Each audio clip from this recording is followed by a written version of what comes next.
नमस्कार दोस्तों, जय हिंद। तो आज आप देखेंगे ये ईएमडी लोकोमोटिव, इलेक्ट्रोमोटिव डीजल का लोकोमोटिव, उस लोकोमोटिव में जो टीएफटी स्क्रीन लगाई गई है, इस टीएफटी स्क्रीन के विभिन्न ऑपरेशन के बारे में जानकारी लेंगे। ऐसे हमारी पिछली वीडियोस में आपने देखा है मैदा के लोकोमोटिव, उसमें उसकी वीएफडी और टीएफटी के ऑपरेशन, सीमेंस के टीएफटी के ऑपरेशंस आपने देखे हैं।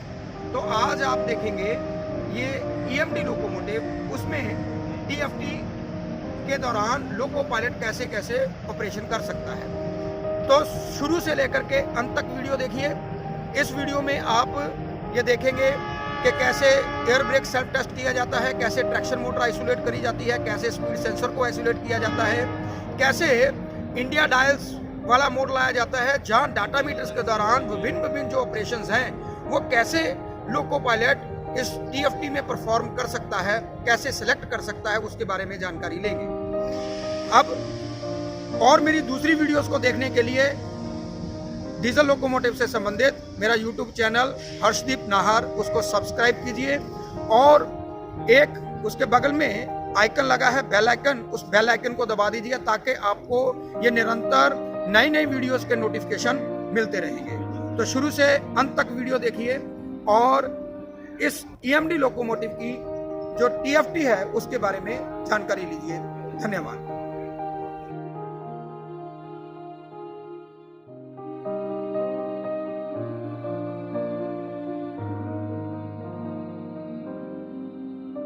लोकोमोटिव है WDP-4D, इसमें ईएमडी इलेक्ट्रोमोटिव का कंट्रोलिंग सिस्टम लगा हुआ है और इस लोकोमोटिव में जो टीएफटी लगी है वो भी इलेक्ट्रोमोटिव की टीएफटी है।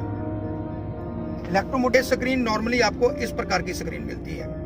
कई बार आपने देखा है कि इस जगह पर किलोमीटर पर आवर की जगह पर आपको एमपीएच नजर आता है। वो सबसे बड़ी प्रॉब्लम है। हमेशा आपने जब भी कभी इसके अंदर स्क्रीन लगा करके रखनी है वो आपने किलोमीटर पर आवर की लगा के रखनी है। भारतवर्ष का ये यूनिट नहीं है।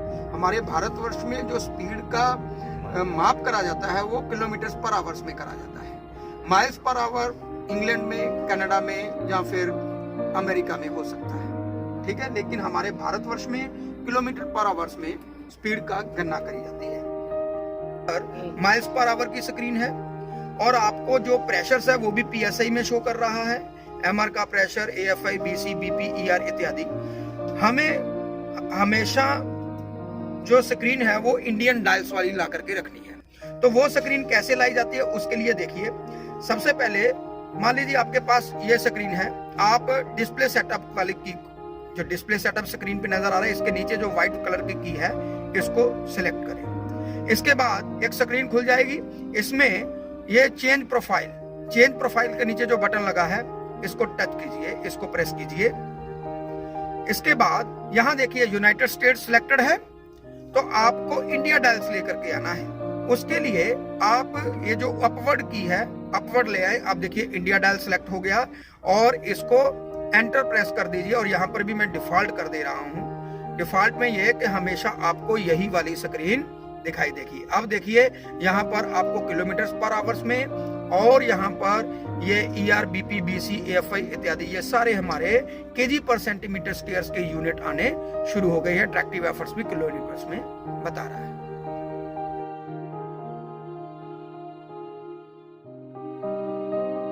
डिस्प्ले सेटअप में जैसे मान लीजिए कि एलपी के पास दो स्क्रीन है, एक स्क्रीन में ये पैरामीटर्स या ये आपको कमांड शो करेगा, दूसरी स्क्रीन में ये कमांड शो करेगा। अब मैं इसी स्क्रीन में ये इस दोनों स्क्रीन्स को इंटरचेंज करना चाहता हूं। इंटरचेंज करने के लिए आप ये डिस्प्ले सेटअप में जाएं। डिस्प्ले सेटअप में एक इंजीनियर कंबाइंड है, इसको सिलेक्ट करें। इंजीनियर कंबाइंड सिलेक्ट कर लिया। अब इंजीनियर कंबाइंड के बाद ये देखिए इस स्क्रीन में भी ऑपरेटर कंट्रोल वाली ऑप्शन आ गई और इस स्क्रीन में दूसरी ऑप्शन आ रही है, ठीक है। अब इंजीनियर सेकेंडरी को सिलेक्ट करते हैं।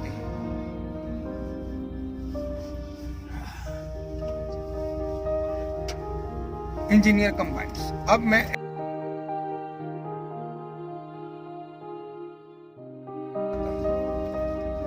एग्जिट को 2 बार बटन को दबा देने के बाद आपके सामने यह स्क्रीन खुल जाएगी। इसमें सबसे इंपॉर्टेंट की है ये मोर चॉइसेस। मोर चॉइसेस का मतलब ये है कि इसमें जैसे आपके दूसरी स्क्रीन में मेन मेनू होता था, यहाँ पर मोर चॉइसेस है। मोर चॉइसेस को जैसे ही हम क्लिक करेंगे तो और खुल जाएगा, जैसे कि इसमें लोकोमोटिव मॉनिटर है, जहाँ इवेंट रिकॉर्डर की इंफॉर्मेशन है, event archive, alert counter, alert penalty counter 21 बार। यानी कि आपको यदि इस लोकोमोटिव में ये वीसीडी काउंटर लेकर के आना है, यहाँ पर उसको अलर्ट काउंटर बोला गया है, वीसीडी काउंटर लाना है, तो इस जो तरीका भी आपको मैंने बताया है, इस तरीके से आप अलर्ट काउंटर ला सकते हैं।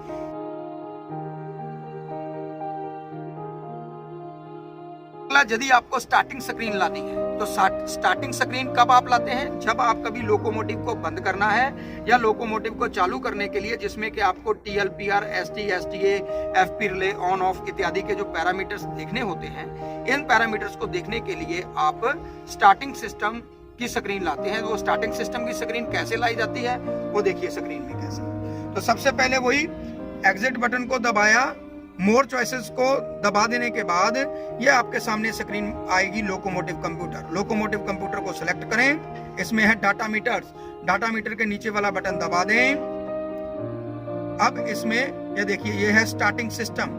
स्टार्टिंग सिस्टम को सिलेक्ट करें, कर्सर को नीचे ले आए, स्टार्टिंग सिस्टम को सिलेक्ट कर लिया। अब सिलेक्ट की को दबा दें। सिलेक्ट की को दबा देने के बाद आपके सामने में ये सारे पैरामीटर्स आपको नजर आएंगे। ये देखिए इंजन के पैरामीटर्स, बैटरी चार्जिंग का रेट, आइसोलेशन की पोजीशन, एसटीए की पोजीशन, एफपी रिले, ईएफसीओ की position, starting fuse, battery voltage इत्यादि, टीएलपीआर, ये सारे आपको स्टेटस अभी यहाँ पर शो करता है, जो कि हमें जरूरत होती है इंजन को स्टार्ट और बंद करने के समय में। ये सारे पैरामीटर इस प्रकार लाए जाते हैं। यदि दूसरे आप पैरामीटर्स देखना चाहते हैं, जैसे कि पावर के पैरामीटर्स, ये देखिए पावर से रिलेटेड पैरामीटर जो आप अपने पुराने ईएमडी लोकोमोटिव में वीएफडी वाले, जिसमें कि वीएफडी लगी थी, उसमें भी आप पावर डाटा ही लाते थे। ऑपरेटर के सामने जो स्क्रीन आती थी वो पावर डाटा थी। सेम यही वाली स्क्रीन लाने के लिए आप पावर को सिलेक्ट करें और ये सिलेक्ट की को दबा दें।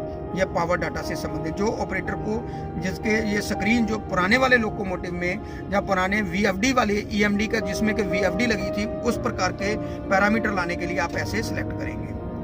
ठीक है, ये रडार की स्पीड इत्यादि, ये सारे आपको पैरामीटर जो एलआर परसेंटेज इत्यादि देखने के लिए यहीं पर ये पैरामीटर लाए जाते हैं।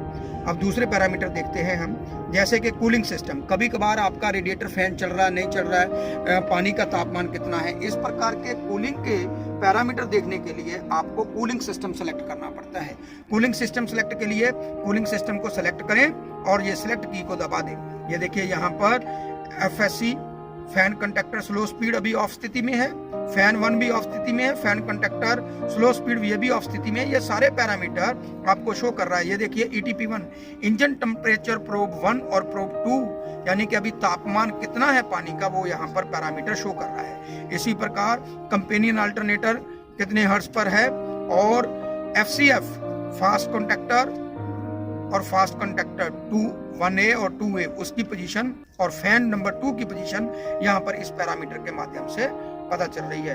कंपेनियन अल्टरनेटर की वोल्टेज पता चल रही है, थ्रॉटल पोजीशन इत्यादि, ये सारे पैरामीटर यहाँ पर दिखते हैं। अगले पैरामीटर ब्लेंडर ब्रेक से संबंधित पैरामीटर देखने हो, डिजिटल इनपुट आउटपुट जो कि मेंटेनेंस स्टाफ से रिलेटेड पैरामीटर्स हैं, ये देखने के लिए आप ये स्पीडोमीटर से संबंधित पैरामीटर देखने के लिए आप स्पीडोमीटर को सिलेक्ट कर सकते हैं।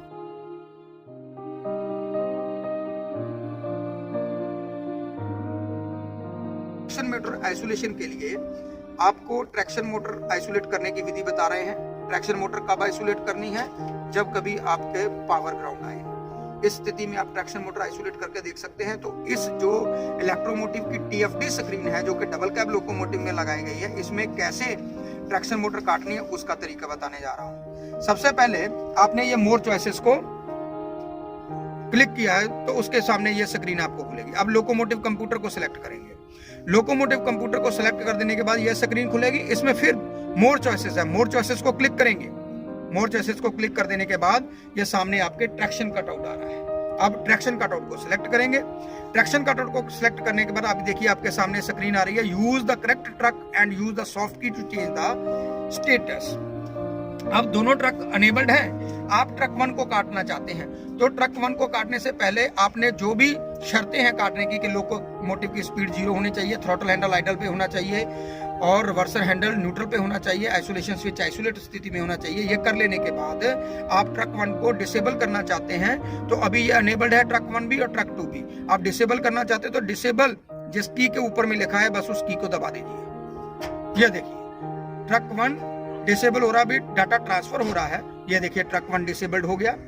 अब डिसेबल हो जाने के बाद अब आप ट्रैक्शन लेकर के देखिए। ट्रैक्शन लेने के बाद यदि ट्रैक्शन लेके अभी देखते हैं, यदि आपको फिर से पावर ग्राउंड आती है तो इसका मतलब ये है कि जो आपने ट्रक काटा ये ट्रबल इसमें नहीं है, ट्रबल दूसरे वाले ट्रक में है। तो क्या करें, फिर वही ट्रक काटने की शर्तें पूरी कर लेने के बाद इस जो ट्रक 1 को डिसेबल किया था इसको अनेबल कर ले और ट्रक 2 को जो अनेबल्ड है उसे डिसेबल कर दे।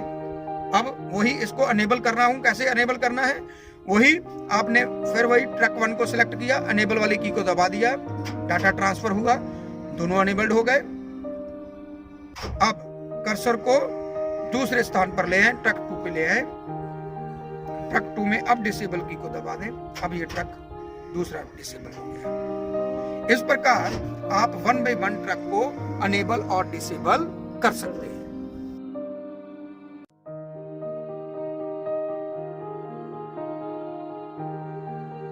यदि कभी आपको लॉक्ड व्हील डिटेक्ट का मैसेज आता है तो ऐसी परिस्थिति में आपने पहले तो फिजिकली जांच कर लेनी है कि आपका कहीं ये ट्रक वाकई ही या कोई ट्रैक्शन मोटर या उसका एक्सल वाकई लॉक तो नहीं है। वो जो आपको क्लास में बताते हैं उसी तरीके से आपने उसको फिजिकली चेक करना है। यदि फिजिकली आपने पाया कि वो नहीं है तब आप इसको यहाँ पर स्पीड सेंसर की खराबी मानते हुए स्पीड सेंसर को आपने कैसे डिसेबल करना है वो तरीका भी बताने जा रहे हैं। तो वही बात कि सबसे पहले कंट्रोल कंसोल को सिक्योर कर ले, throttle handle idle, reverser handle neutral और ERG ऑफ और आइसोलेशन स्विच आइसोलेट मोड में कर लेने के बाद आप फिर वही ये स्क्रीन लाएं, मोर चॉइसेस को क्लिक किया, ये सामने स्क्रीन आ गई। इसमें लोकोमोटिव कंप्यूटर को सिलेक्ट करें, इसमें फिर मोर चॉइसेस को क्लिक करें। मोर चॉइसेस को क्लिक कर देने के बाद यहाँ पर लॉक्ड व्हील डिसेबल शो कर रहा है, लॉक्ड व्हील डिसेबल को सिलेक्ट करें। ये देखिए सभी एक्सल आपको अनेबल बता रहे हैं, एक्सल 1 2 3 4 5 6 सब अनेबल्ड हैं। मान लीजिए आपको एक्सल नंबर 5 का मैसेज आया कि axle number 5 locked wheel detect in axle number 5, तो इस कर्सर को एक्सल नंबर 5 पर ले जाएं। ये देखिए एक्सल नंबर 5 पर इस कर्सर को ले गए। अब जो डिसेबल की है डिसेबल की को प्रेस कर दें। देखिए 5 locked wheel detection disabled manually disabled through display. Okay, तो अभी एक्सल नंबर 5 को मैनुअली डिसेबल कर दिया गया है। लेकिन यदि कभी आप कंप्यूटर सर्किट ब्रेकर की रिसाइकलिंग करेंगे ये फिर से अनेबल हो जाएगा। ओके, अब आप फिजिकली अपना वर्क कर सकते हैं, कोई प्रॉब्लम नहीं है। अभी यहाँ पर सिर्फ आपने यहाँ पर लॉक्ड व्हील डिटेक्शन स्टेटस को चेंज किया है और एक्सल नंबर 5 को डिसेबल किया है। इससे आपके ट्रैक्शन मोटर नहीं डिसेबल हो जाती, सिर्फ उसका स्पीड सेंसर ही डिसेबल होता है। ट्रैक्शन मोटर में सब में पावर सप्लाई अवेलेबल रहेगी।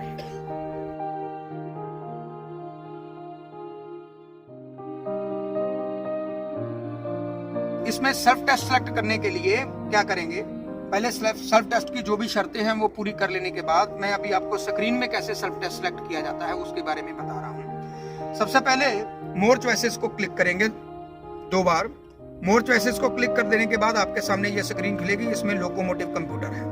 लोकोमोटिव कंप्यूटर को सेलेक्ट करेंगे। लोकोमोटिव कंप्यूटर सेलेक्ट कर लेने के बाद ये पहले नंबर बटन के ऊपर लिखा हुआ है सेल्फ टेस्ट, सेल्फ टेस्ट को सिलेक्ट कर लेंगे।